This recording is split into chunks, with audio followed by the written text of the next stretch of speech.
Muy buenos días, bienvenidas y bienvenidos a la presentación de resultados del reporte Impuestos Saludables para el Control del Tabaco en México.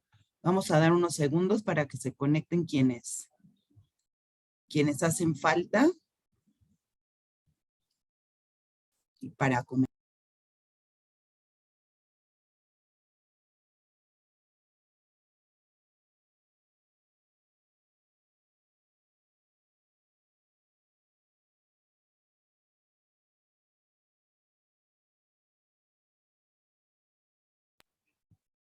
Listo, pues ya hay varias personas conectadas. Muy buenos días, bienvenidas y bienvenidos a la presentación de resultados del reporte Impuestos Saludables para el Control del Tabaco en México.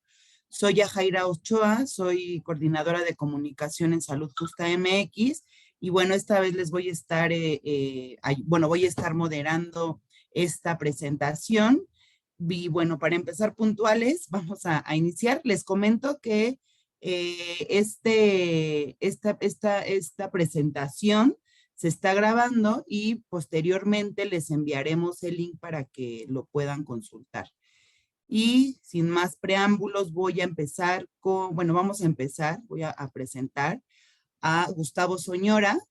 Él es director regional para América Latina de la Unión Internacional contra la Tuberculosis y Enfermedades Respiratorias, la Unión, y nos dará unas palabras de bienvenida. Adelante, Gustavo. Muchas gracias, Yaya. Buen día a todas y a todos los participantes.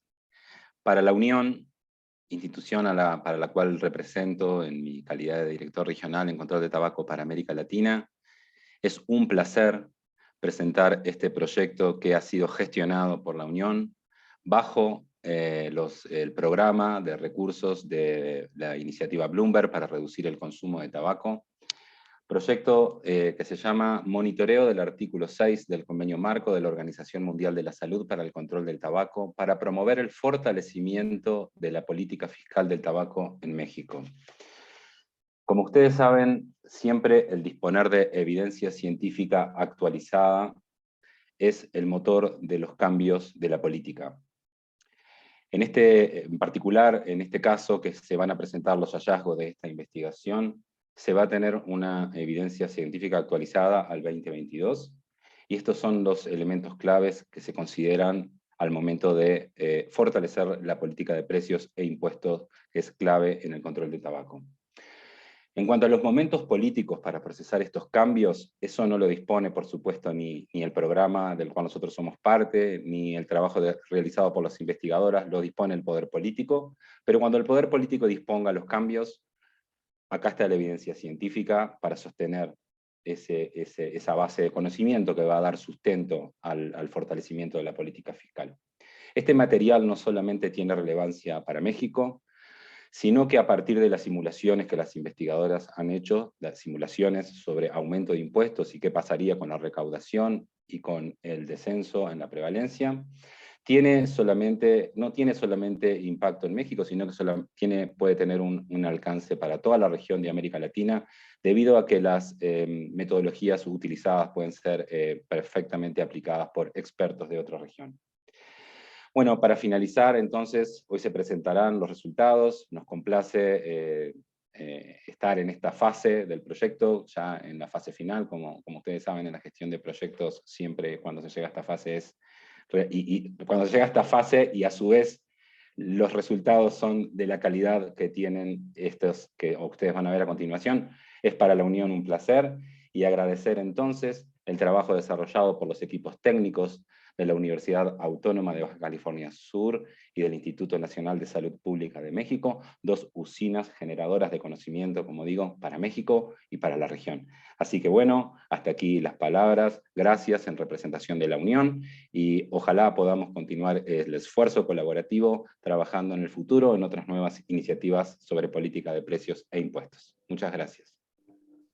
Gracias a ti, Gustavo Soñora, por estas palabras de bienvenida. Vamos a continuar con el programa. A continuación, Eric Antonio Ochoa, director de Salud Justa MX, nos dará unas palabras también y nos hará una presentación de las personas que participaron de esta investigación. Adelante, Eric. Hola, muy buen día a todas, a todos. Muchas gracias por esta invitación a la presentación de esta investigación, que es muy importante. La investigación se llama Impuestos Saludables para el Control del Tabaco en México. Este es un reporte del 2022, es una actualización muy importante sobre el tema de política fiscal hacia los productos de tabaco en México. Participaron como investigadores, como colaboradores de este proyecto, la doctora Belén Sáenz de Miera, Juárez, la doctora Luz Miriam Reinales, el licenciado Maximiliano Cárdenas Denham, Vicente López Díaz y el maestro Alejandro Ramos Carvajales. Como ustedes saben, el último aumento de impuestos que tuvimos aquí en México fue autorizado por el Congreso en el año 2010 y empezó a entrar en vigor en el año 2011. Desde entonces, hasta años recientes, hasta creo que fue en el 2019 para que empezara a aplicarse en el 2020, ni siquiera se había considerado una actualización de esos impuestos. Pero afortunadamente, porque eso sí, digo, también hay que reconocerlo, por lo menos se hizo esta actualización, aunque como verán en el reporte, pues no es en la magnitud como para ver movimiento en los indicadores de prevalencia, por ejemplo, o de morbimortalidad, pero sin embargo, pues por lo menos se hizo esa parte de la actualización de los impuestos. Y en las políticas de control del tabaco, ¿no? Después de que se modificara la Ley General para el Control del Tabaco en diciembre del año pasado, que es una reforma importante porque mete al país en nivel de cumplimiento de dos políticas fundamentales, como son los ambientes libres de humo y la prohibición total de publicidad, promoción y patrocinio, pues creo que el gran pendiente pues sigue siendo ¿no? Cómo tenemos que avanzar como país para lograr reducir con la política más poderosa, que es la política fiscal, pues para reducir la prevalencia y cumplir los objetivos de desarrollo sostenible, ¿no? Esta reducción de prevalencia que es muy importante, el 30%, y que bueno, creo que la política fiscal es la que mejor puede contribuir hacia esas metas. Para mí es un honor estar aquí, les agradezco mucho la invitación. Por favor, revisen esta investigación, trae indicadores muy importantes y también trae una visión que complementa este análisis, especialmente animando también a que México pueda suscribir y ratificar el protocolo hacia la eliminación de comercio ilícito de productos de tabaco. Creo que eso también es otra lección importante de este reporte. Muchísimas gracias y voy a estar aquí escuchando muy atentamente a los que presentarán esta investigación. Gracias, Eric. Vamos a continuar con la presentación. A continuación, la doctora Belén Sáenz de Miera, que es la investigadora responsable de este reporte y también es de la Universidad Autónoma de Baja California Sur, nos dará primero un resumen de la presentación de la página web y del repositorio de impuestos al tabaco en México, y posteriormente nos hablará sobre el ajuste del impuesto especial al tabaco de 2020 en México. Les comento que posterior a la participación de Belén va a haber un espacio para responder preguntas. Entonces, les pediríamos, por favor, que en el chat de preguntas y respuestas nos pongan sus preguntas para poder ir leyendo algunas. Adelante, Belén. Muchas gracias. Muchas gracias, Yaya. Muchas gracias a todos por acompañarnos y también muchas gracias a Gustavo y a Eric por estas palabras de apertura. Acá está mi presentación. Muy bien. Bueno, acá mi declaración de conflicto de interés, como siempre. Y lo explicó un poco, o lo explicaron un poco Gustavo y Eric, pero bueno, los objetivos de este proyecto fueron generar evidencia para promover el fortalecimiento de la política fiscal, pero también del control del comercio ilícito de tabaco en México. Y para ello hicimos 3 cosas específicamente. Lo primero fue evaluar los efectos del ajuste del impuesto al tabaco que se implementó en 2020. También hicimos un trabajo de sistematización de la evidencia sobre los beneficios de un incremento que tendría un incremento sustancial del impuesto al tabaco, y finalmente hicimos un análisis del marco normativo institucional vigente para el control de la evasión fiscal a la luz de las recomendaciones del Protocolo para la Eliminación del Comercio Ilícito de Productos de Tabaco, específicamente la parte que tiene que ver con el control de la cadena de suministro. Yo voy a presentarles la primera parte, pero antes de eso quiero contarles sobre el sitio que hicimos específicamente para pues alojar toda esta información, tanto del proyecto como de otros relacionados. Entonces, el sitio es este que está aquí, impuestotabaco.org, y ahí van a poder encontrar pues tanto el reporte del proyecto, infografías, algunos otros materiales adicionales, y bueno, también van a estar disponibles en los micrositios del Instituto Nacional de Salud Pública y de la Universidad Autónoma de Baja California Sur. Pero bueno, acá también estará todo concentrado. Y como parte de este proyecto, y también lo pueden encontrar ahí mismo en el sitio, hicimos una biblioteca virtual de impuestos al tabaco en México. Entonces, este es un repositorio en el que van a poder pues encontrar en un solo sitio reunidos los artículos académicos, pero también esto que llamamos la literatura gris. Es un nombre muy feo porque en realidad son reportes muy valiosos que se han hecho desde el 2000 hasta la fecha, y todo esto está clasificado en 10 temas para que sea más sencilla la búsqueda. Entonces, bueno, les invito y por supuesto si tienen alguna sugerencia o quieren, si hay alguna contribución que tengan, sé que muchas de las personas que nos están escuchando trabajan desde hace tiempo este tema, entonces si hay alguna contribución, por favor, háganoslo saber.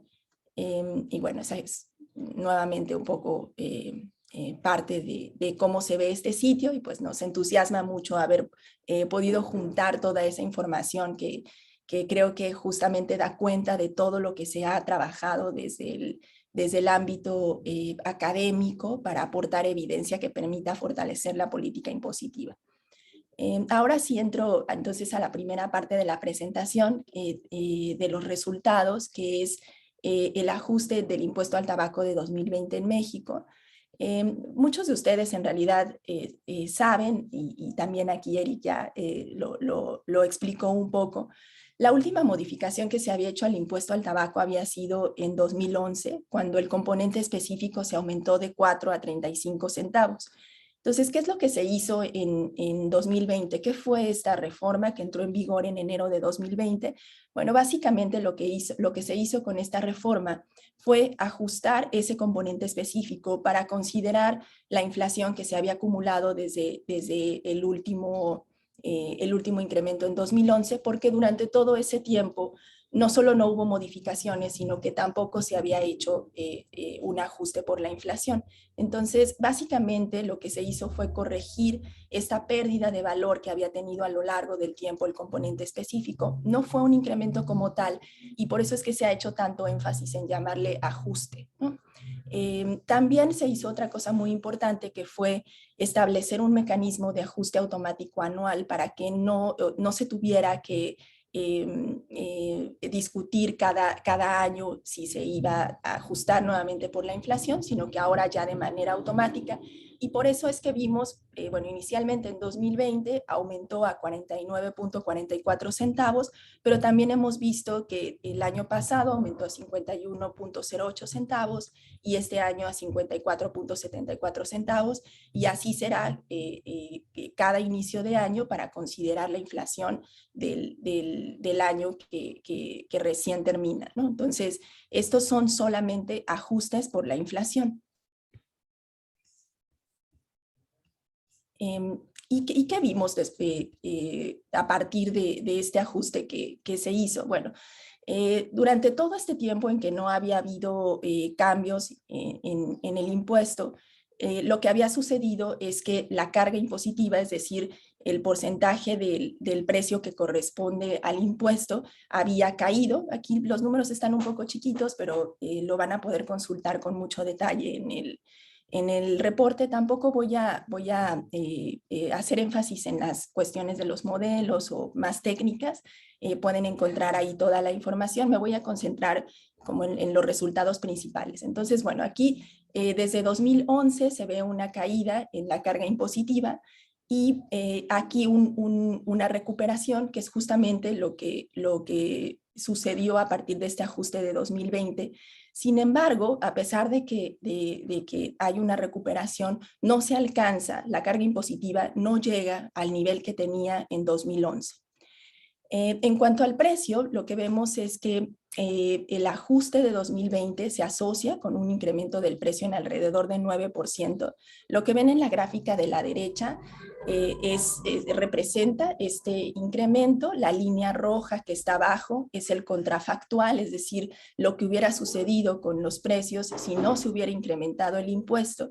Y la línea que está arriba, azul, representa lo que realmente se observó en los precios. Entonces, este desplazamiento o esta distancia que hay, pues justamente es el efecto del impuesto.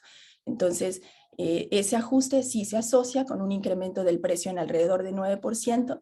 Además, encontramos que el traslado del impuesto al precio fue en general de 100%, aunque en el segmento medio se implementó de forma un poco más gradual a lo largo de 2020 y de 2021.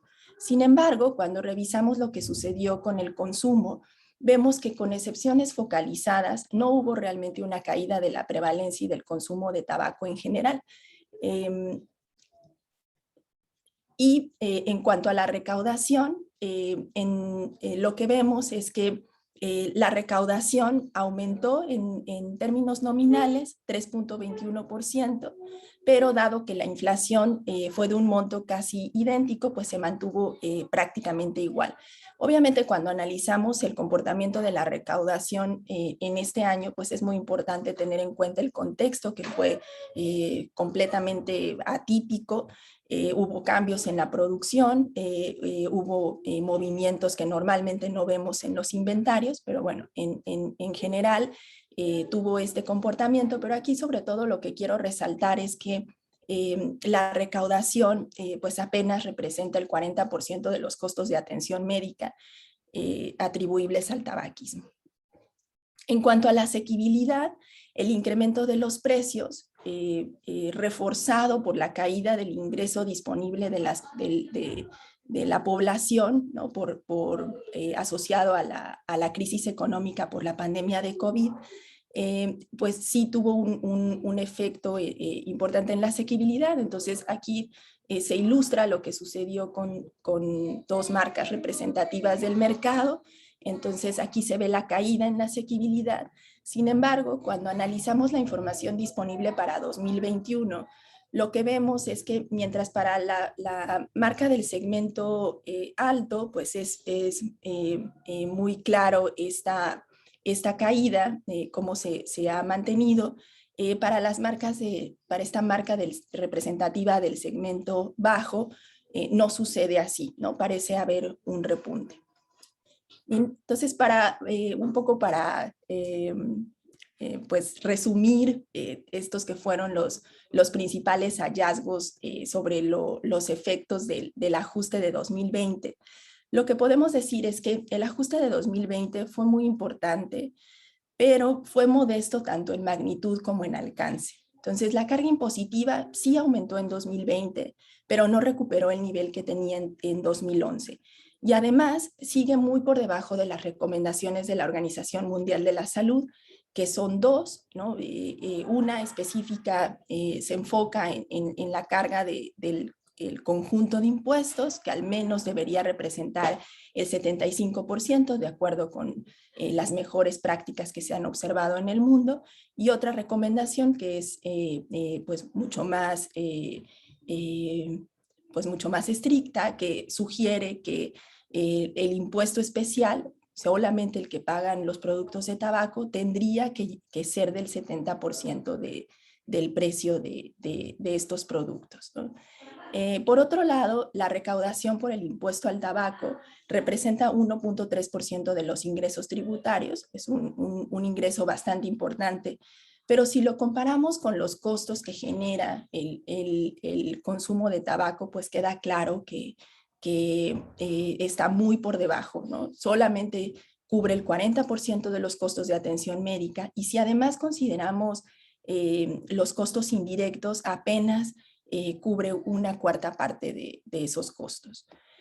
En cuanto a la asequibilidad, pues vimos que la asequibilidad de los cigarros se redujo en 2020. Sin embargo, esta evidencia para 2021 sugiere que podría haber un repunte para las marcas del segmento bajo.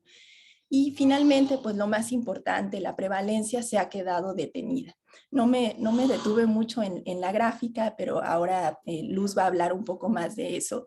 Pero hemos visto, creo que muchos aquí, esa gráfica. Durante la primera década de este siglo se ve una clara caída de la prevalencia. Sin embargo, desde 2009 esa prevalencia se ha quedado estancada, alrededor de 17%. Pues este ajuste, dado que fue esto un ajuste, pues realmente no vemos que haya tenido un efecto, y el consumo promedio diario también se ha quedado estancado en los niveles de 2011. Esto indica que no se cumplirá la meta de reducción de la prevalencia que había establecido el país para 2025. Esa meta era de 12.5%. Estamos todavía muy lejos de cumplir esa meta. Entonces, pues nada más para cerrar la idea, el ajuste de 2020 fue importante en tanto que pues planteó una salida, digamos, de este estancamiento que había tenido la política fiscal y la política de control del tabaco en general. Fortaleció lo implementado en 2011 al considerar que ese componente específico pierde valor a lo largo del tiempo, pero no fue un incremento como tal. Y la situación de la epidemia que estamos viendo en el país definitivamente obliga a pensar en una política fiscal de mayor alcance. Y con esta idea es con la que, bueno, vamos a pasar a preguntas, pero con esta idea les dejo porque es justamente lo que se retoma en la siguiente presentación, que va a estar a cargo de la doctora Luz Miriam. Muchas gracias. Gracias a ti, Belén. Vamos a pasar a hacer unas preguntas sobre lo que acabas de presentar. Y bueno, te voy leyendo algunas de las preguntas. Tenemos 10 minutos, entonces a las y los espectadores les pediría que si tienen algunas dudas sobre lo que acaba de presentar la doctora Belén, lo hagan en el chat, en el box de preguntas y respuestas. La primera es, ¿qué implicaciones tuvo que no existiera cambios en el impuesto entre 2011 y 2019?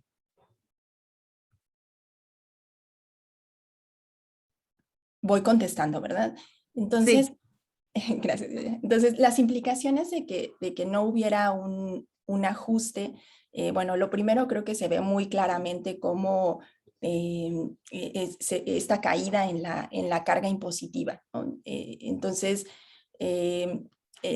no solo hubo un estancamiento, sino que ahí se ve, de hecho, un claro retroceso, ¿no? Entonces, eso como un primer indicador, pero esto además lo que provocó es que la asequibilidad de los cigarros aumentara, es decir, que fuera más fácil, más accesible para la población adquirir estos productos. Y pues justamente lo que necesitamos que suceda es lo contrario para pues realmente ver esta reducción en el consumo, que es finalmente el objetivo que deseamos, ¿no? con las políticas de control del tabaco en general. Entonces, básicamente sucedió eso. La recaudación realmente se mantuvo bastante estable, ¿no? en términos reales, pero sí pues en términos de salud, que finalmente es lo que más nos interesa, pues esto lo que provocó, de hecho explica en gran medida este estancamiento en la prevalencia. Y eso pues quiere decir que en términos absolutos pues hay más fumadores y bueno, sabemos cuáles son las consecuencias de que suceda esto, ¿no? Ok. Una pregunta más de Héctor Rendón. ¿Cuál es la propuesta para que el impuesto a tabaco se etiquete al 100% en atención de enfermedades relacionadas? Bueno, efectivamente es una propuesta que está sobre la mesa, ¿no?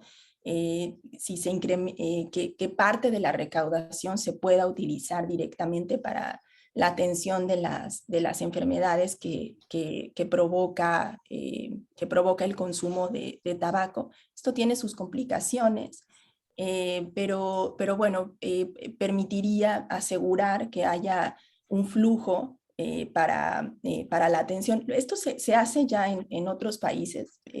A veces no es el 100% para los costos de atención médica, ¿no? Porque pues también hay que pensar que se tienen que financiar otras cosas relacionadas con los efectos del consumo de tabaco, pero se tiene experiencia en otros países. Obviamente garantiza un flujo de recursos que es muy importante. Pero bueno, no sé, pensándolo, se puede pensar también un poco más amplio, ¿no? Si al menos parte de esos recursos se utilizaran para financiar el sistema de salud. Esa es una propuesta que se ha estado impulsando, de hecho, desde organismos internacionales, incluyendo, por ejemplo, el Banco Mundial, ¿no? Porque pues también ahora más claramente lo vemos a partir de la pandemia, pues los sistemas de salud necesitan, el sistema de salud mexicano necesita recursos y sin duda pues esa sería una fuente de recursos, ¿no? Entonces incrementar el impuesto incrementaría la recaudación, ahora lo va a explicar la doctora Luz, y sin duda si al menos parte de esos recursos pudieran utilizarse para financiar pues estas enfermedades que además son muy costosas, pues obviamente eso sería lo ideal, ¿no? De acuerdo. Una pregunta sobre si es verdad que con el aumento de impuestos al tabaco se incrementa exponencialmente el tráfico ilícito de tabaco, y si hay cifras del consumo de cigarros pirata que no pagan impuestos. Sí, bueno, esa es una pregunta más como para Alejandro y Max, pero bueno, contesto rápidamente porque también hay un capítulo del reporte que aborda eso y que retoma precisamente las estimaciones que se tienen disponibles para México. Entonces sí se tienen estimaciones de comercio ilícito. El último estudio que hicimos señalaba que el 8.8% de las cajetillas que se consumen en el país son ilícitas, es decir, no pagan los impuestos debidos, pero a reserva de que van a ahondar un poco más mis compañeros Alejandro y Max. Hay que entender que el comercio ilícito tiene muchos determinantes y de hecho los precios e impuestos no son el principal determinante. Tiene que ver más con cuestiones de fragilidad institucional o la capacidad que tiene el gobierno realmente de hacer cumplir las leyes y otros factores relacionados. Entonces, por eso es que el comercio ilícito, y por eso es justamente que, gracias por la pregunta, porque por eso es justamente que incluimos en un inicio todo este componente de comercio ilícito y de análisis del protocolo, porque dado que los determinantes son muchos y que justamente están fuera de la esfera de los precios y los impuestos, se necesitan medidas específicas y el protocolo recoge esas medidas, ¿no? Entonces, es por eso que se complementa todo este análisis de los impuestos, porque justamente uno de los argumentos que más escuchamos cuando se propone un incremento de los impuestos es que esto va a incrementar exponencialmente el comercio ilícito, pero realmente o sea, sí hay claro que nos interesa que haya un control del comercio ilícito, también es un problema de salud pública, pero hay medidas específicas para ello, ¿no? Entonces, realmente lo que tendría que hacer el país es fortalecer la política fiscal y al mismo tiempo fortalecer las medidas de control del comercio ilícito. Una pregunta más de Alejandro Arcos de la revista Plenilunio. Si existen acciones propuestas para cumplir con los compromisos a 2025 o impulsarlo. Supongo que se refiere a esta meta que se estableció desde el 2013, si no recuerdo mal. Ahora también a lo mejor Luz podría ahondar sobre eso en la sesión de preguntas y respuestas. Pues claro que al establecer la meta, pues se supone que hay toda una serie de acciones, ¿no? que tienen que utilizarse y que se supone que van a utilizarse para lograr esa meta, ¿no? En específico, pues sabemos que en el caso de la meta de reducción de la prevalencia de tabaquismo, no sé, esto lo dice mucho Luz justamente, ¿no? Aquí la ventaja es que sabemos claramente qué es lo que se tiene que hacer, ¿no? O sea, lo que tenemos que hacer es implementar las medidas que están en el convenio marco. Entonces, supongo que implícitamente, a lo mejor si quieren, al establecer esa meta de reducción de la prevalencia, realmente lo que se estaba comprometiendo el país es hacer una implementación comprensiva del convenio marco para el control del tabaco. Y bueno, pues sí, hemos visto que recientemente pues hubo un avance muy importante en lo que se refiere a ambientes libres de humo, a la prohibición de la publicidad. Tuvimos este cambio en el impuesto en 2020, pero definitivamente pues fueron también muchos años en los que no hubo avances significativos y también estamos viendo que se necesita mucho más, ¿no? Para realmente poder lograr esa meta de reducción de la prevalencia. Entonces, como digo, ¿no? Cuando se estableció esa meta, pues implícitamente se sabe, ¿no? Que para lograr esa reducción de la prevalencia, pues lo que se tiene que hacer es implementar todas estas medidas que sabemos que en conjunto, porque además es importante eso, son efectivas. Y pues si no se logró esa reducción de la prevalencia es precisamente porque pues hace falta, ¿no? Todavía hacer mucho más. Y bueno, acá nos estamos concentrando en los impuestos porque, como dijo Eric, pues es la medida más efectiva, ¿no? Y como expliqué, pues lo que sucedió en 2020 realmente fue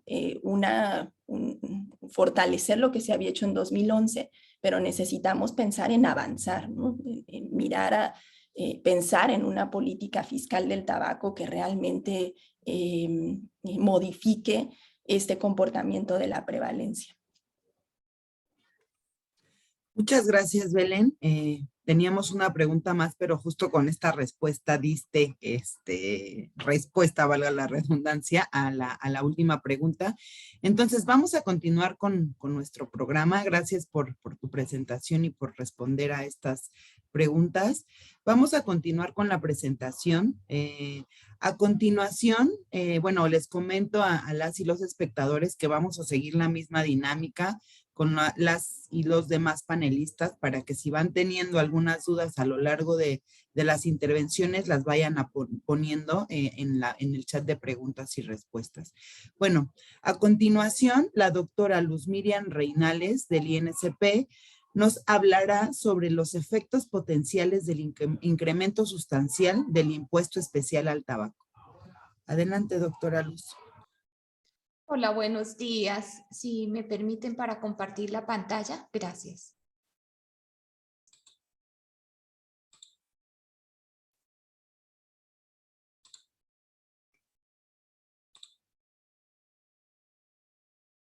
¿Sí están viendo ya mi presentación?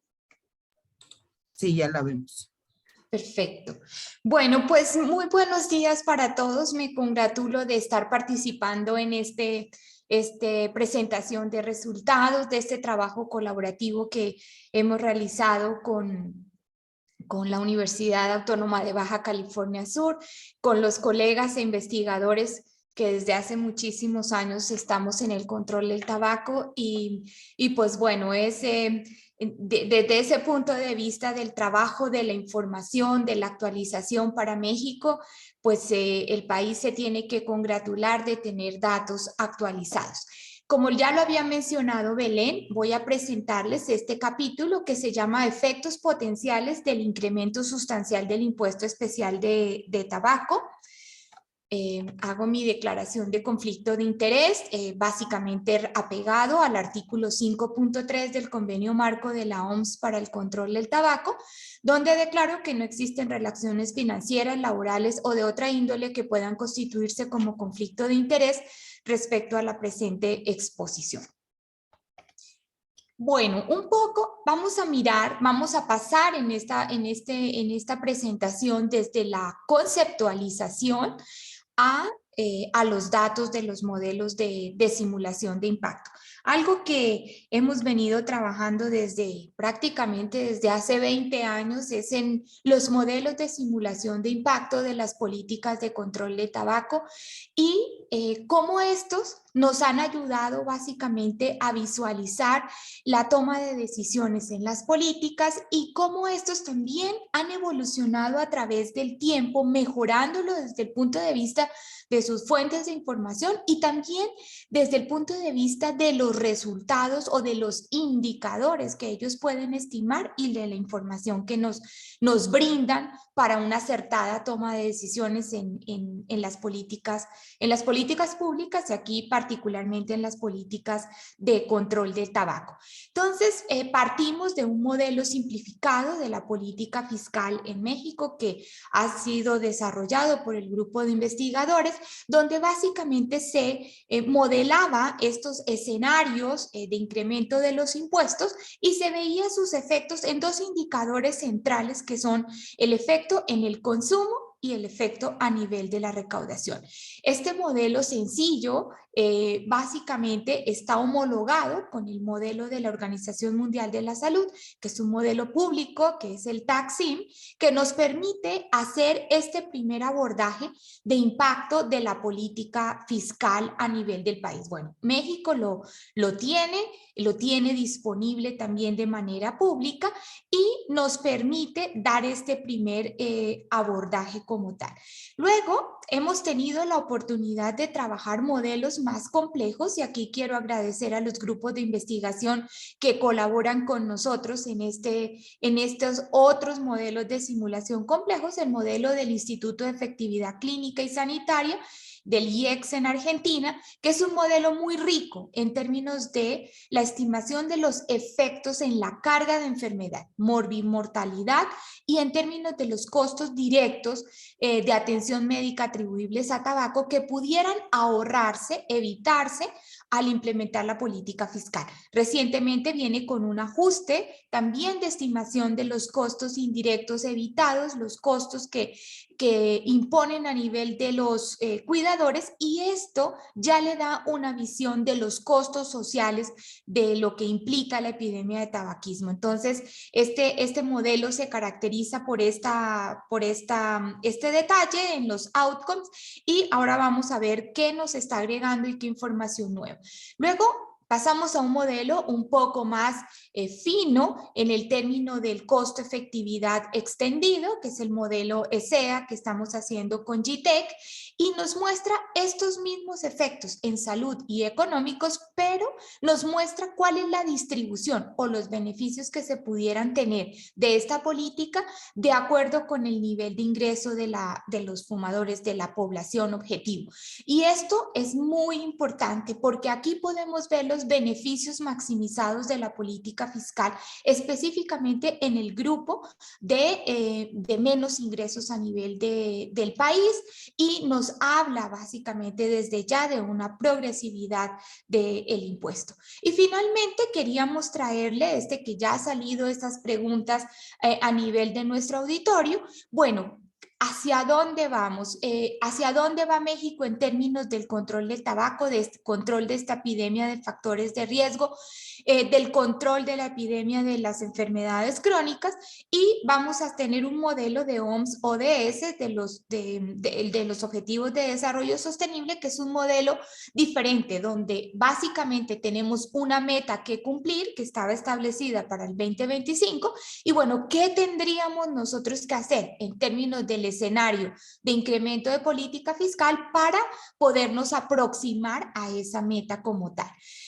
Básicamente lo que hicimos, bueno, es un poco como el sueño de un investigador de poder tener, y esto es algo que les estamos ofreciendo, todos los modelos estandarizados con un escenario de incremento del precio de los cigarros en un 50%, lo cual estaría requiriendo un aumento de la fracción del componente fijo del impuesto especial de 1.15 pesos. Quería decir que estaría pasando más o menos de 0.49 centavos, que está ahorita básicamente por cigarro, estaríamos pasando a 1.64. Básicamente, este escenario que estamos planteando es un escenario que nos aproxima a las mejores prácticas y a las recomendaciones de OMS. Estandarizamos todo al año base del 2020 con un impacto sobre la población mexicana, hombres y mujeres por grupos de edad de 35 años y edad. Algo muy importante que hicimos es que recopilamos toda la información y fuente original pública que tiene el país, y fue la que se puso en los modelos, de tal manera que le da una fortaleza muy importante en términos de los parámetros que se utilizaron para hacer el modelaje y en términos de la validez interna que tienen sus resultados. Todo esto lo pueden ver ustedes en el reporte.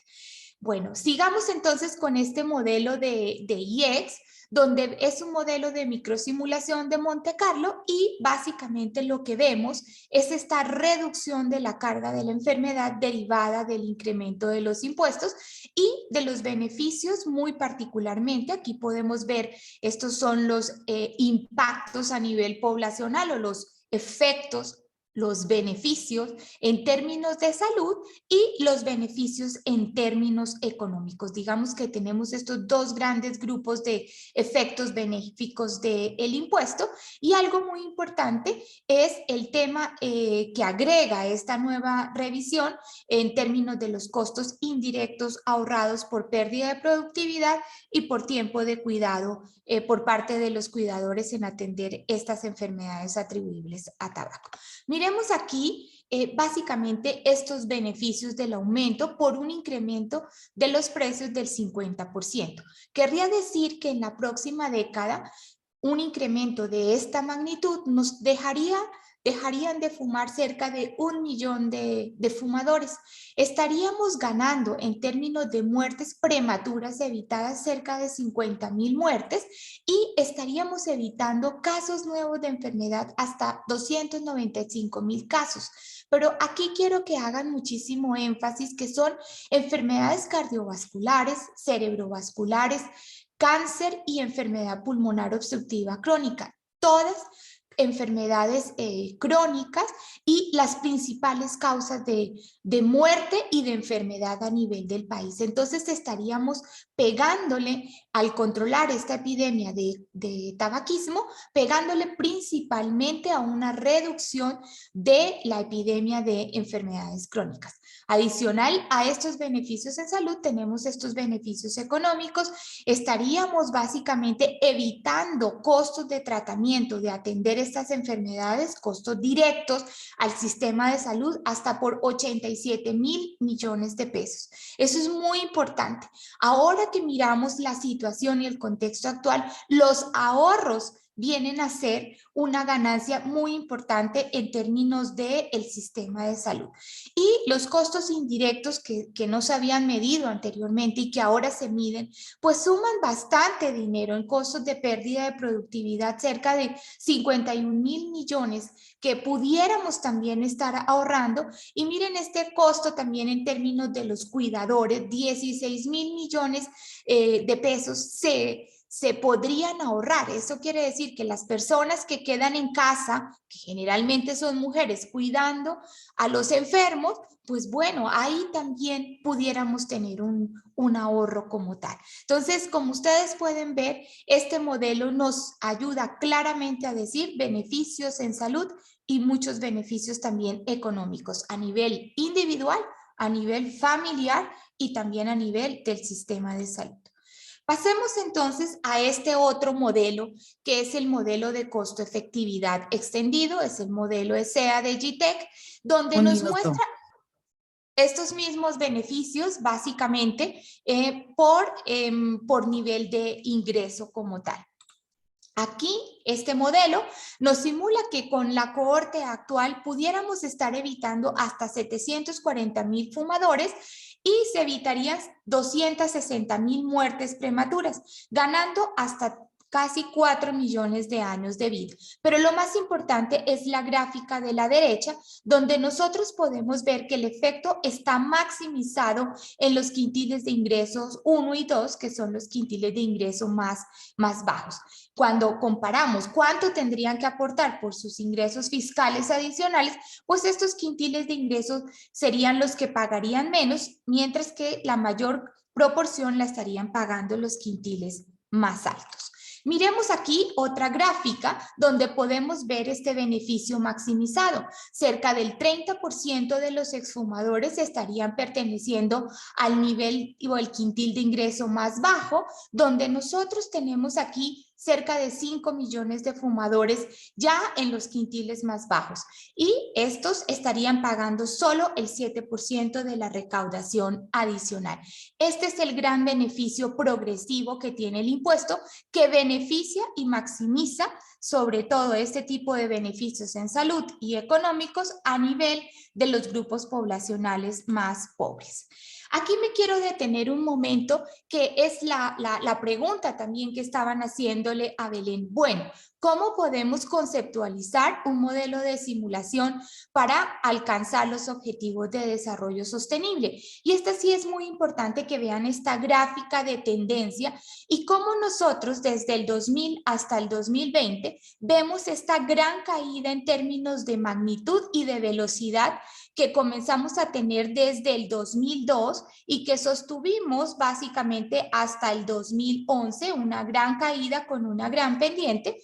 Y aquí básicamente esta caída está relacionada con la política principal en ese momento, que eran los impuestos al tabaco. Posteriormente, como ustedes ven en la línea gruesa, se fue desviando de la velocidad de caída y de la magnitud de caída que tenemos en la línea punteada para lograr llegar a la meta de desarrollo sostenible de 12.5% a nivel global.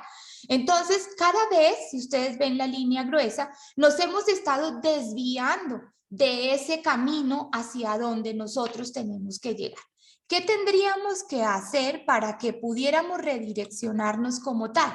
Básicamente, necesitaríamos acciones concretas, y en el caso de los impuestos, necesitaríamos realmente, para reducir ese 15% relativo en 5 años, estaríamos necesitando un incremento de esa fracción específica del IEPS a lo largo de este periodo de 5 años, básicamente pasar de 35.7 pesos por cajetilla a 98 pesos por cajetilla. Aquí lo podemos ver en esta línea gris.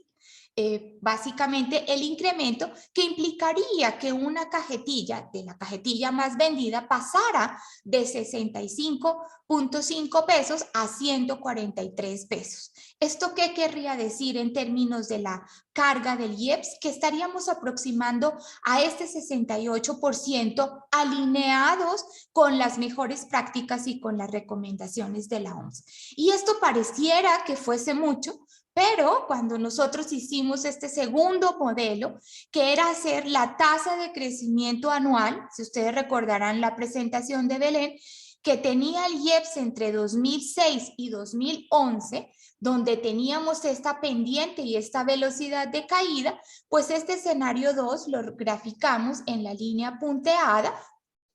Y es muy similar al escenario 1, y este escenario que ya sea históricamente, ya se ha implementado en el país, podría ayudarnos también a redireccionarnos y poder retomar el rumbo para alcanzar esta meta de desarrollo sostenible.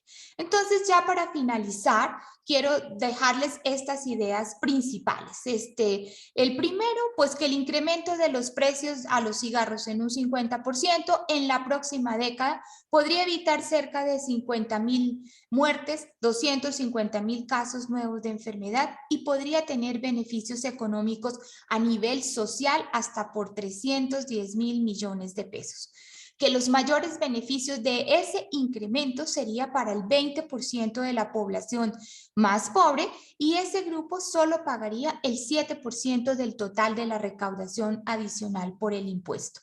Si nosotros replicásemos ese incremento, ese ritmo de incremento del impuesto que ya teníamos entre 2006 y 2011, que equivale a un promedio anual de 22.1, definitivamente retomaríamos la tendencia decreciente de la prevalencia y podríamos alcanzar la meta o llegar por lo menos a 13.7% de la prevalencia en 5 años. Y si además aprovechamos este contexto actual, donde tenemos ambientes 100% libres de humo, prohibición total de la publicidad, las medidas que tenemos en este momento de control del tabaco y sinergizamos la política impositiva, nosotros podríamos tener el ansiado sueño de reducir el 50% relativo de la prevalencia, disminuyendo la prevalencia en los hombres para alcanzar una meta de 11.3 y en las mujeres de 3.7. La ansiada meta de reducir la prevalencia de control del tabaco a menos del 10%. Y bueno, esta sería mi última diapositiva.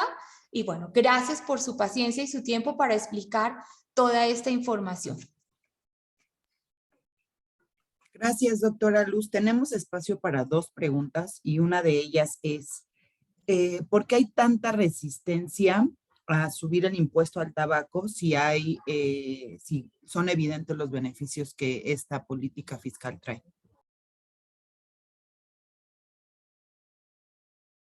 Bien, gracias por la pregunta. Uno de los puntos importantes, y por eso estamos tomando este espacio, es que debe haber más conocimiento justo de cómo funciona el impuesto, ¿no? Cómo funciona, cuáles son sus beneficios en salud, sus beneficios económicos, sus beneficios individuales, familiares, al sistema de salud y sus beneficios sociales. Entonces, creo que una parte está relacionada porque hay un desconocimiento todavía de cómo funciona esta herramienta, que es una herramienta fiscal, pero que es una herramienta que trabaja para una política de salud y trabaja para un beneficio en salud. Eso es un punto importante y creo que la resistencia en cierta forma pudiera ser porque no hay tanto conocimiento como tal en este sentido. El segundo punto que también es importante es que sí es cierto que hay una interferencia de la industria, o sea, tiene mitificado al impuesto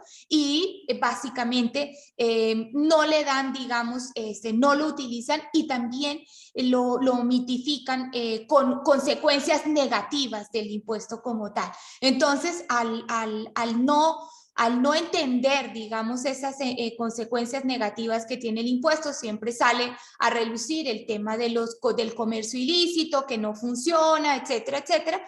Entonces, eso hace pues que haya cierto pues temor o cierto rechazo a la implementación de esta política que es completamente benéfica. Entonces, pienso que allí hay un trabajo muy importante de transferencia del conocimiento que se está haciendo justo con este repositorio de información, con este reporte, para poder conocer esta noble política de control de tabaco.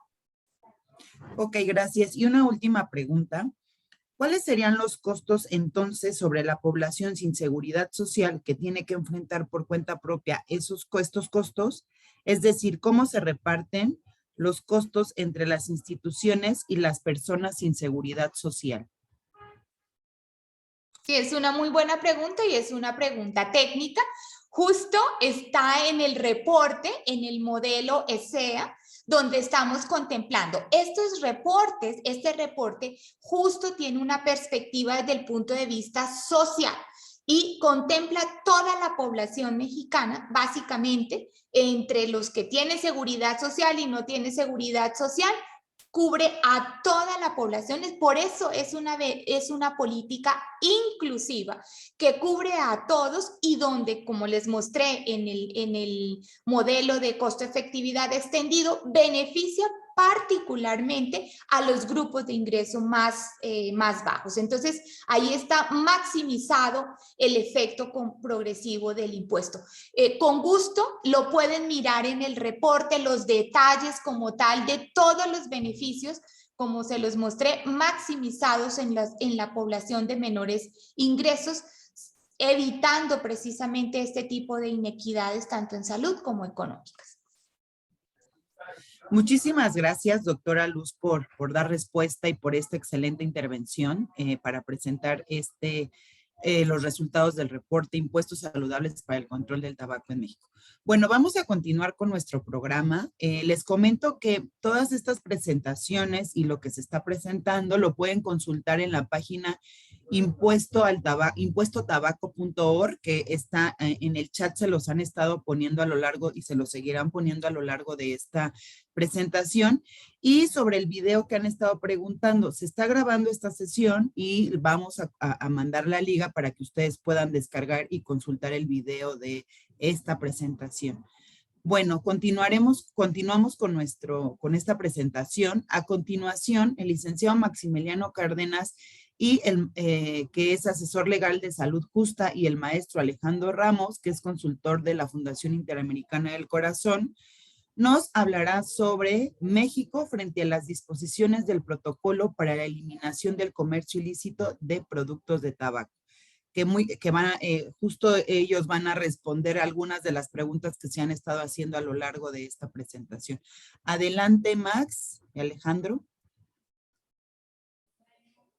Hola, buenos días a todas y todos. Les voy a compartir pantalla, una presentación. Perfecto. Pues en esencia, a manera de seguir avanzando en los hallazgos que ya comentó la doctora Luz Miriam y la doctora Belén, en particular, inicio la presentación justo con la declaración de no conflicto de interés y declaro que no existen relaciones financieras, laborales o de otra índole que puedan constituirse como conflicto de interés respecto de la presente exposición. Es decir, no he recibido beneficios de dinero, bienes, hospitalidad o subsidios de fuente alguna que tenga un interés particular de los resultados expuestos. Como lo han comentado en las anteriores presentaciones, pues justo existen diferentes premisas y sobre todo algunas ideas en relación al aumento de comercio ilícito. El principal argumento de la industria tabacalera en relación al aumento de los impuestos es que inevitablemente tiene correlación directa en el aumento en el comercio ilícito. Lo cierto es que la evidencia es que no existe una relación directa entre el aumento de impuestos directamente con el comercio ilícito, y efectivamente el aumento en los precios de los productos no necesariamente implica comercio ilícito. Lo que sí es un hecho es que en relación al combate y sobre todo a las actividades... Max, te escuchamos un poco lejos. No sé si podrías acercarte más. ¿Ya me escuchan? Ya te escuchamos perfecto. Mejor. Gracias. Perfecto. En relación al comercio ilícito, lo cierto es que existen diferentes conductas y sobre todo obligaciones que tiene que cumplir el Estado de manera preventiva, de manera preventiva y sancionatoria, que estas sí inciden directamente en las conductas de comercio ilícito. Por eso es relevante el protocolo para la eliminación del comercio ilícito de productos de tabaco, que efectivamente fue celebrado por México, pero no ha sido ratificado. Y sobre todo, lo más importante es que este protocolo se relaciona con el Convenio Marco de Control del Tabaco. Este protocolo es un tratado internacional que tiene como objetivo eliminar todas las formas de comercio ilícito y sobre todo establece algunas directrices y algunas actividades que se tienen que realizar de manera coordinada entre los países que han firmado este protocolo y busca que estas acciones que de manera interna se establezcan en los países disminuyan el comercio ilícito y sobre todo generen políticas que combatan de manera unificada el comercio ilícito. Sabemos que el comercio ilícito es a nivel interno del país, pero sobre todo de manera transnacional, y es importante la coordinación de los países y sobre todo afinar los instrumentos jurídicos internos para que se pueda dar cumplimiento a los objetivos del protocolo.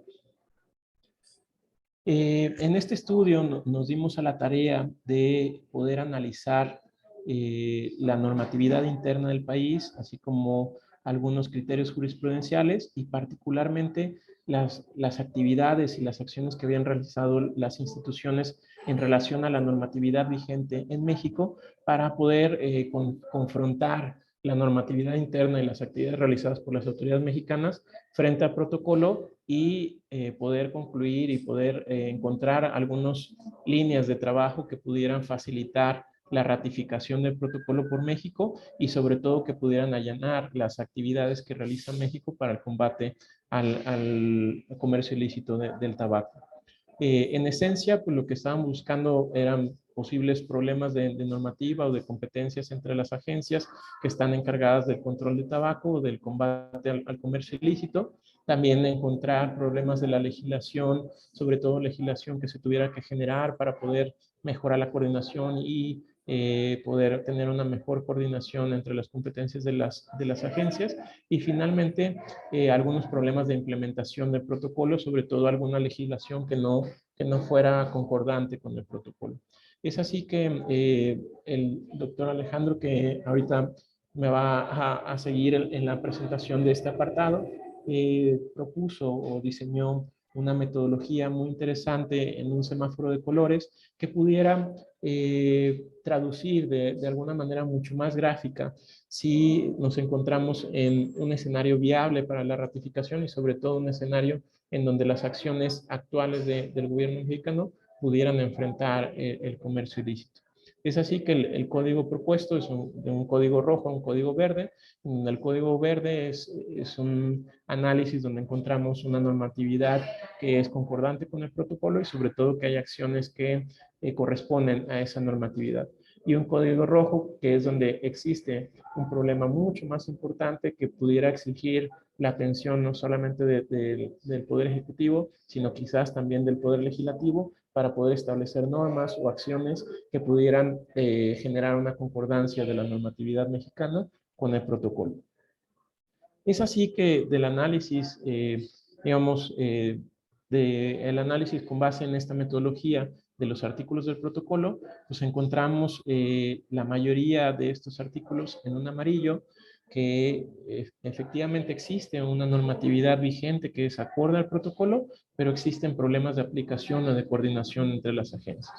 Y principalmente en el artículo 8 generan ciertas alertas para poder establecer algunas acciones en diferentes áreas de oportunidad del seguimiento y localización del producto.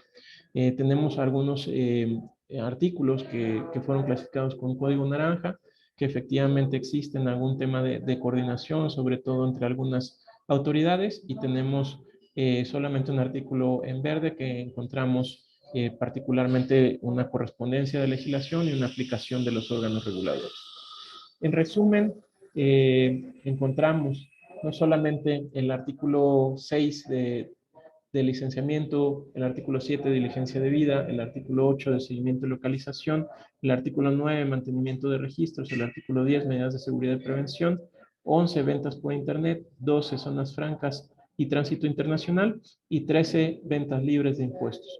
Como lo mencioné, la mayoría de los artículos tienen una correspondencia legislativa, lo cual es muy importante porque en esencia está actualmente en un estatus en el cual se pudiera ratificar el protocolo, es decir, existe correspondencia de la normatividad interna en concordancia al protocolo y principalmente se tendrían que establecer algunas acciones de coordinación o de política pública que permiten implementar acciones para la efectiva implementación de esta normatividad.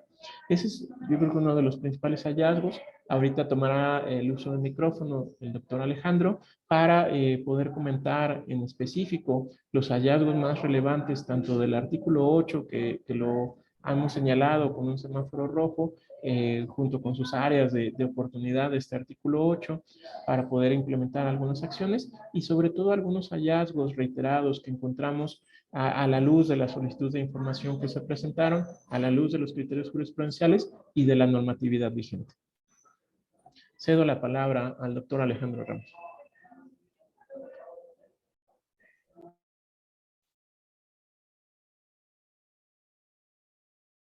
Bueno, buenos días a todas y todos. Todavía no salió mi imagen. No sé si va a salir. Esperemos que sí. Sí, ya está, ya se está en Ahora la sí. presentación.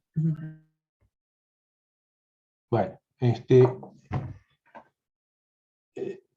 lo que el licenciado Cárdenas acaba de plantear son los artículos contenidos en la parte 3 del protocolo. El protocolo tiene varias partes. La parte 3 quizás es la más importante porque es la que está más relacionado con los posibles problemas de implementación a nivel de los países. Dentro de esa parte 3, yo diría que todos los artículos son importantes, pero por razones de tiempo y además porque se ha focalizado a nivel internacional el artículo 8 sobre seguimiento y localización como un artículo fundamental, vamos a hacer un pequeño análisis sobre esto. Este artículo tiene, digamos, una aplicación importante para el trabajo de inteligencia aduanera. O sea, es un instrumento para poder ver dónde se fabricó y dónde se produjo originalmente la cajetilla de cigarrillos y dónde terminó. El tema es que se requiere que los productos tengan una marca de identificación segura y única para que puedan rastrearse. Y ver, además, por supuesto, el tema fiscal, que es uno de los principales, pero a partir de allí tener una cierta certeza de que no hubieran desvíos hacia en toda la cadena de producción, que no puede ser solamente a nivel de la manufactura, puede ser en cualquier etapa de distribución o de venta, donde puede haber desvío hacia el sector informal, o sea, hacia transformarlo en un producto ilícito. Obviamente el código ayuda a ver dónde hubo el desvío respectivo. Adelante, la siguiente, por favor. Entonces, el artículo 8, aquí vamos a comparar muy rápidamente, no lo podemos hacer con otros artículos, pero como decíamos, es el fundamental. Los requisitos del artículo 8 del protocolo, en que cada parte exigirá que determinadas marcas de identificación sean únicas, seguras e indelebles. Bueno, acá en la actualidad el código del SAT, si bien es una marca única, no es tan segura y además no constituye, no incluye, tiene códigos visibles, o sea, los puede leer cualquiera. Eso no es lo que se recomienda, ¿verdad? A nivel del protocolo y a nivel internacional con los sistemas de trazabilidad que están imperando en los países que están más avanzados en esta materia. Se está por incorporar en todos los paquetes y envases, es decir, lamentablemente en el código SAT solamente se aplica a cigarrillos, a cajetillas de cigarrillos, no a cajas, ni a cartones, ni a otro tipo de envases. Bueno, la fecha de fabricación, la instalación de fabricación, la máquina utilizada, turno de producción, todos esos temas están incluidos en el código actualmente de SAT.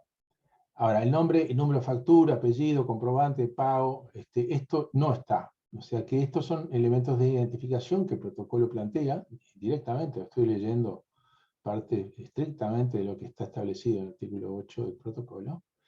El mercado previsto tampoco. Esto es otro problema, porque al no disponerse de información para el mercado previsto, entonces en realidad no tenemos digamos, un elemento fundamental para analizar si hubo un desvío. Acá hay una consideración incluida del artículo 15 del convenio marco, que fue un artículo que también planteó la necesidad de trabajar con el desarrollo de un sistema de trazabilidad, pero que fue mucho más desarrollado posteriormente en el protocolo, ¿verdad? Bueno, la descripción del producto sí está, el almacenamiento y envío no está, y la identidad del comprador ulterior conocido tampoco. Esto es otro tema importante, se relaciona con el artículo 7 de diligencia debida, que digamos es una obligación que el protocolo también plantea, que hay que conocer el primer comprador y tener además registro de la operación y pueda ser informado digamos, obligatoriamente a la autoridad fiscal. La ruta prevista, fecha y destino de envío, punto de partida y consignatario, bueno, es parcial porque no se da en el caso de las exportaciones, donde además también puede haber desvíos perfectamente. Cada parte exigirá que toda información anterior debe estar registrada, si lo hay, la registración está, pero la sexividad, aquí hay un poco un problema porque el propio artículo 8 plantea la necesidad de tener algún mecanismo independiente de storage, ¿no? de manejo de los datos, que actualmente no existe en México. Si tomamos otros países, como en este caso la Unión Europea, que es la que tiene un sistema más desarrollado, hay efectivamente digamos, una empresa que se dedica a la recopilación y el mantenimiento de la información, que es independiente, y esta a su vez, el artículo 8 también en su parte final, que acá no lo estamos incluyendo de forma explícita, pero sí incluye la creación de un centro mundial de intercambio de información, del cual México, cuando ratifique el protocolo, sería parte, y el que tendría todavía una serie de obligaciones de informar, eventualmente, donde habría un repositorio de información, habría un sistema de clearing. Todo eso está en desarrollo, no está realizado, pero la ratificación del protocolo implica también formar parte de ese Centro Mundial de Intercambio de Información. Adelante. La próxima, bueno. 2 minutos para cerrar. Sí, rápidamente. Lo que hemos visto acá en la relación entre el estudio que se hizo, digamos, de la legislación y las competencias actuales y demás en México con relación al protocolo, es que hay problemas. Hay problemas que tienen que ver, en algún caso, por ejemplo, depurar competencias para evitar que se solapen, o que ya están solapadas entre agencias, o que no estén bien definidas, porque esto implica transferir responsabilidades de una a otra, o sea, no es eficiente, digamos, el manejo de una política de control de comercio ilícito en estas condiciones. Tiene que haber normas de coordinación entre las agencias, tienen que existir ámbitos de actuación legalmente restringidos que no sean tan restringidos o muy focalizados a otros productos. O sea, tiene que haber una focalización mayor en cigarrillos o incluirse en las existentes. Tiene que haber una reorganización de competencias en los diferentes órdenes de gobierno. Hay que mejorar la coordinación entre agencias a través de documentos que habiliten el intercambio de información. Definir modelos de registro de información estandarizados. Encontramos que hay mucha pobreza en la creación de información. Hay a veces organismos del Estado que tienen incluso dentro de sí, manejan distintas formas de presentar la información. No hay estándares ni dentro de algunas agencias con respecto al comercio ilícito de cigarrillos. Y mejorar los estándares de transparencia. Nosotros lo que vimos es que en algunos casos fue muy difícil a través de las solicitudes de información conseguir la información que necesitábamos para hacer una evaluación más profunda del sector. Y además un par de cosas adicionales.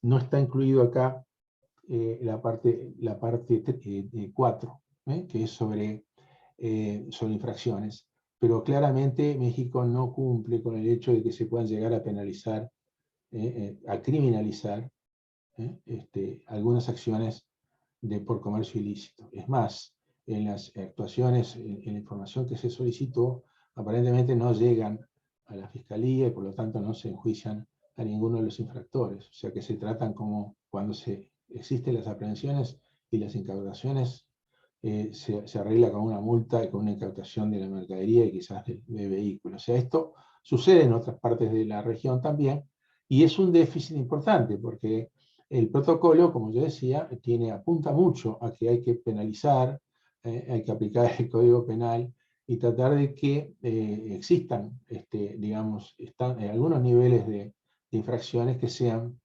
criminalizables. Por acá dejo y, bueno, abierto a las preguntas. Muchas gracias.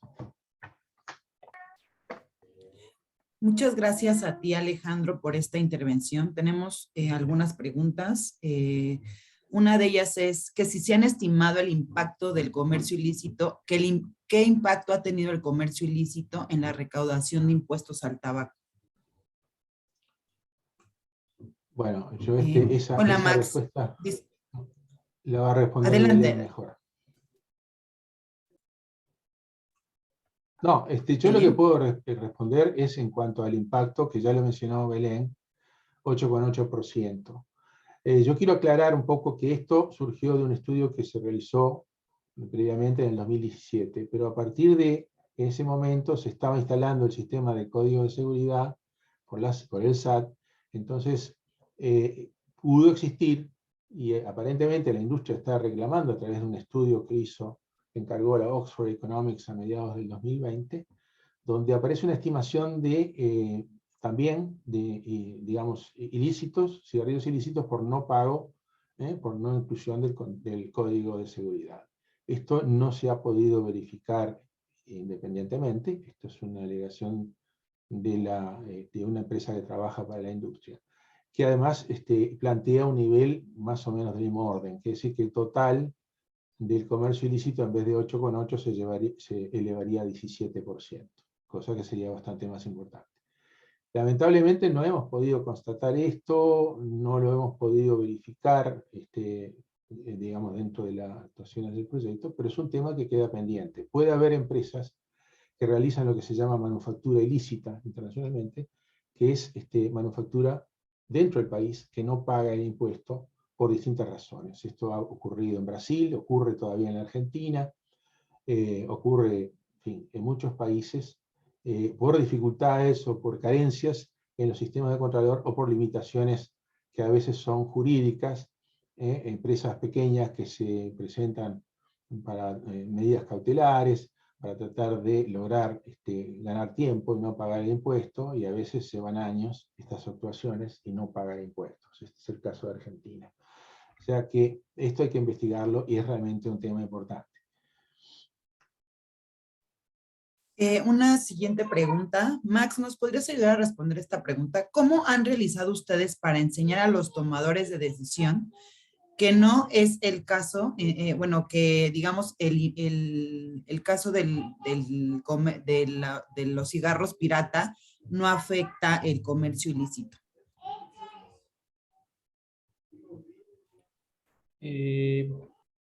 Sí, claro. En particular, es importante señalar que el tema de cigarros pirata como tal, o sea, es parte del comercio ilícito en general.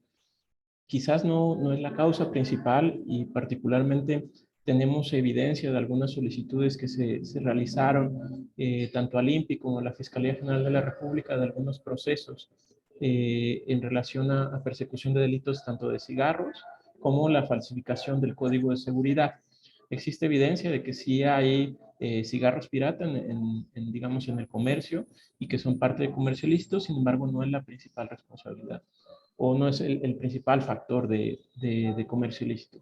Lo cierto es que parte del estudio pues es esta interacción que existe entre las dependencias, y sobre todo uno de los hallazgos, como lo comentaba el doctor Ramos, pues es esta falta de coordinación e intercambio de información que pudiera facilitar a las dependencias actuar en contra de este comercio ilícito. En particular, en el caso de cigarrillos pirata o cigarros pirata, pues podría este intercambio de información entre el INPI y los dictámenes del INPI podrían facilitar la función de la Fiscalía para poder perseguir estos cigarros ilícitos. En particular, lo relevante de esto pues es que entre mayor información, mayor coordinación, se puede atacar de mejor manera al comercio ilícito, y sobre todo pudiera tener mayor evidencia del cumplimiento de la normatividad.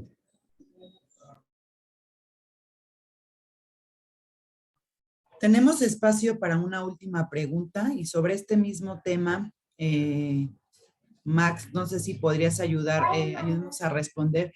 ¿Cuál sería el beneficio de la aplicación del protocolo de comercio ilícito en el país?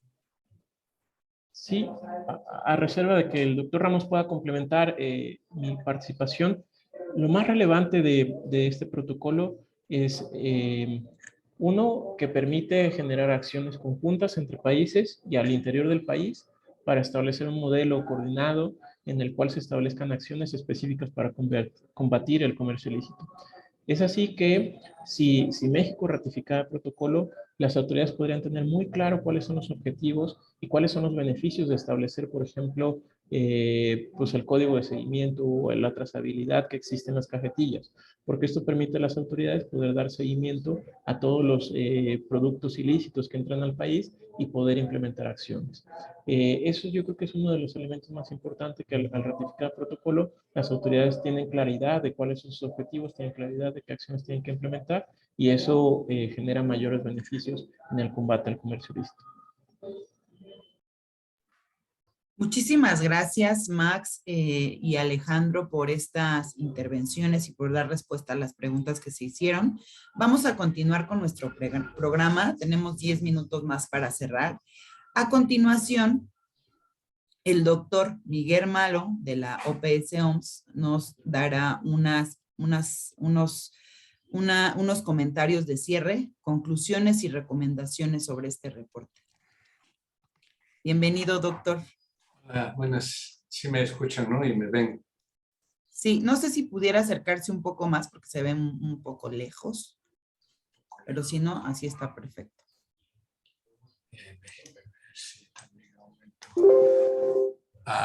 Bueno, buenos días a todos, a todas. Muchas gracias por la invitación. En realidad, no queda mucho por decir. Todos estamos conscientes de lo que implica esta medida de los impuestos para la prevención y control del tabaco y la exigencia de que los países cumplan esta medida para la implementación del Convenio Marco de Control del Tabaco. Creo que está muy claro y las presentaciones dan cuenta de, una vez más, con evidencias claras, con un serio estudio desde la perspectiva técnica y científica para explicar la validez de esta política pública, ¿no? Por otro lado, también es muy interesante lo que nos han presentado y creo que es necesaria como complemento a la estimación sobre los impuestos de tabaco, el asunto del comercio ilícito, ¿no? Como bien sabemos, y ustedes lo han mencionado claramente, uno de los argumentos permanentes de la industria para oponerse al aumento de impuestos ha sido este tema del comercio ilícito. Felizmente nosotros ya contamos con ese estudio fuerte que ha sido, como dijeron algunos de los expertos a nivel internacional, uno de los estudios más interesantes y más completos hechos en el mundo respecto del comercio ilícito, con los datos que ustedes han colocado, ¿no? Yo solamente quisiera añadir para ustedes, más bien en términos concretos, qué es lo que pudiéramos trabajar como estrategia para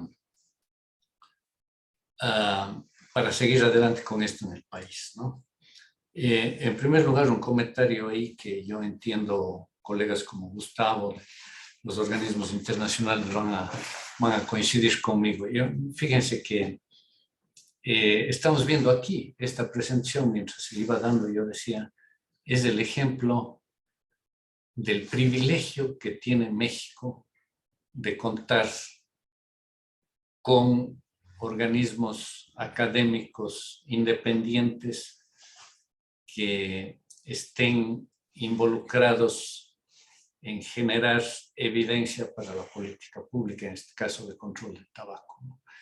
Y creo que a todos los que estamos involucrados en esto nos toca aprovechar ese privilegio que tiene México. Y entonces yo quiero hacerles un par de propuestas muy concretas para ver cómo avanzamos en este sentido. Lo primero es decir, y ahí también todos conocemos, hemos hecho el análisis en conjunto, que hay, digamos, un compromiso desde el Ejecutivo para trabajar estos temas. Ha sido un tema sensible y de conflicto este asunto de impuesto, pero yo pienso que podemos, aprovechando la sensibilidad y el compromiso que ha demostrado el Ejecutivo respecto de los temas de control del tabaco, el apoyo que se ha dado legislativo para la reforma al control de tabaco, la prohibición de los nuevos productos, en fin, todo eso que conocemos. Creo que tenemos que buscar, y yo me permito colocar desde aquí en agenda, no ahora, pero para discutir después, un trabajo de comunicación a los distintos sectores del Ejecutivo y del Legislativo de estos datos que ustedes tienen. Yo creo que es muy necesario que los distintos actores, a los distintos niveles que podamos llegar, tenemos que hacer una estrategia comunicacional para colocar este punto en la Secretaría de Hacienda, en la Secretaría de Salud, en la Presidencia, en el Legislativo. Tenemos que difundir y colocar grupos de trabajo en estas distintas instancias para que conozcan lo que es el resultado de su trabajo. Yo creo que esa es una cosa de corto plazo muy, muy importante que tenemos que hacer. Y el segundo punto ahí, ya no tanto desde lo que nos corresponde a nosotros, a la cooperación internacional, pero sí pues el apoyo a los organismos de sociedad civil para el trabajo comunicacional a nivel de lo que es medios de comunicación, redes sociales, en fin, para seguir colocando este tema del impuesto en la agenda, ¿no? Creo que tenemos un contexto favorable en el país.